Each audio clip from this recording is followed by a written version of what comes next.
Welcome back to Hannity. Another day has passed, and the Reverend Al Sharpton is yet to apologize after one of the guests on his program called me a paid assassin of African Americans. However, the Reverend did make another ridiculous and false claim about yours truly during his radio show today. Let's get you up to speed. What is interesting to me about those on the right is they want to have a limited discussion. I'm prepared, as I know you are and others, to discuss all of it, from responsibility to what is wrong in terms of equality. They only want to discuss responsibility. So why do they want a limited discussion? And why do they want to choose who can be in the discussion? You know, one of the things that I've been criticized for, I've had Bill O'Reilly, Sean Hannity, all of them to the National Action Network convention. They all of a sudden don't want to talk to certain of us. We're hucksters. Well, why do they come to hucksters conventions and deal with hucksters affairs? I mean, it's so ludicrous that they want to decide. We'll decide what we're going to talk about. We'll decide who's in the discussion, but you guys are being divisive. You know, it's so clear and apparent that they don't really want to have a true and honest discussion. Reverend, I went there. I discussed with you, debated you, and here I am today. Here with reaction to this much more, Fox News contributor Michelle Malkin. I got a question. You think Al Sharpton's ever created a job with all this activism? Has he prevented a life from being taken with all this activism? Has he united anybody? Has he solved any problems among any groups over the years that you know of, Michelle? Al Sharpton has blood on his hands. He's ruined lives. He's been one of the worst purveyors of racial divisiveness and hate in my lifetime. And how can you expect an ounce of honor from a man who doesn't have it? Certainly he's not going to go out of his way to try and defend yours or to be a stand-up guy. I love you like a brother, Sean, and I was very dismayed when you made that decision, and I know you made it out of good faith to attend the National Action Network. But this guy is a shakedown artist who hates cops, who hates whites, who hates Jews, who has stoked his rent-a-mob to murder Yankel Rosenbaum, to destroy the life of Stephen Pagonis when he lied about Tawana Brawley, and who has done nothing but foment the very kind of anger that he is now accusing you, a once quote-unquote friend of. And I think the lesson here is something that I have tried tirelessly to remind all conservatives. If you get in a snake pit, you will be bit. And conservatives have been far too nice to these people in a good faith effort to try and have honest race relations. You can't with somebody who is a demagogue and who is evil. You know, maybe you're right. Maybe I made a mistake, and I'm willing to. But I've got to tell you, especially the first debate, and we aired it here on Fox, I confronted him with all his comments about, you know, for a Jewish man to pin his yarmulke on backwards, and the white interloper comment that he made at Freddy's at 125th Street, which resulted in deaths.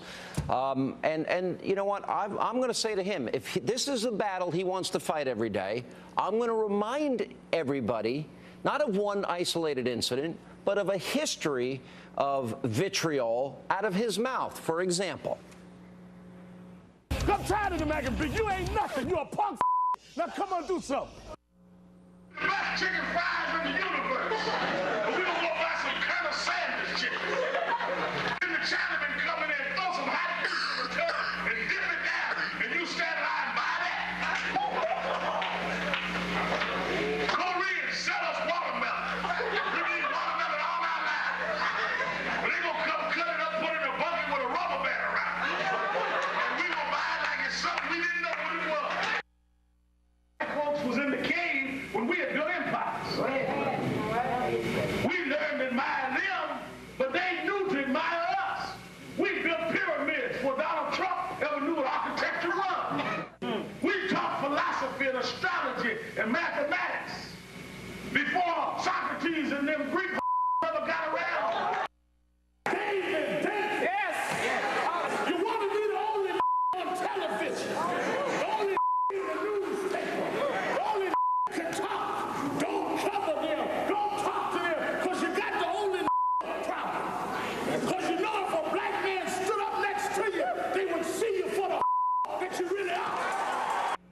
if it wasn't so sad and incendiary, it would almost be like a Saturday Night Live skit. It's so over the top.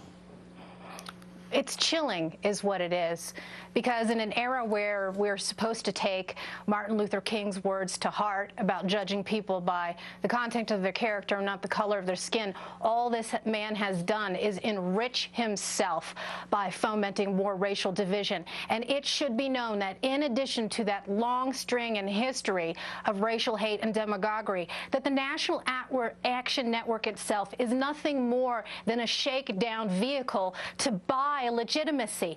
And you have the fact that everyone from President George Bush to Newt Gingrich to Al Gore to every Democratic presidential candidate in the 2008 election and preceding it has kissed the ring of this race charlatan. And now he has reinvented himself. He thinks he can lose weight, put pancake makeup on, and all of a sudden he's respectable. You do that, Sean, and you remind people every day of where this man came from and warn people not to make the mistake of being an enabler of Al Sharpton, but be a disabler of his demagoguery. Just so you know, I've tried Michelle, to do it as much as often over the last 20 years, and I know you have too, Sean. I brought those tapes with me when I debated him.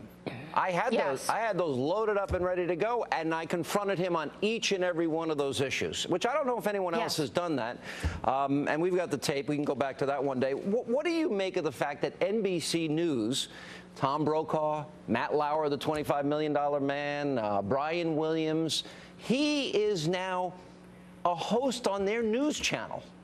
What do you make of that? That's right, and that's where this debate needs to shift now. As I have said, and so many of our friends have said in the conservative media watchdog world, Newsbusters and Media Research Council have been great watchdogs of this demagogue. It is up to corporate media, the people who are always paying lip service to diversity and tolerance, to finally hold themselves accountable for their own enabling. And if they won't do it, then viewers and people of good faith who believe in honest racial relations have to do it. Call them to the carpet. Take action. You're not going to get an apology, but this is a moment, a turning point to make this man responsible. All right, Michelle Malkin, thanks so much for being with us.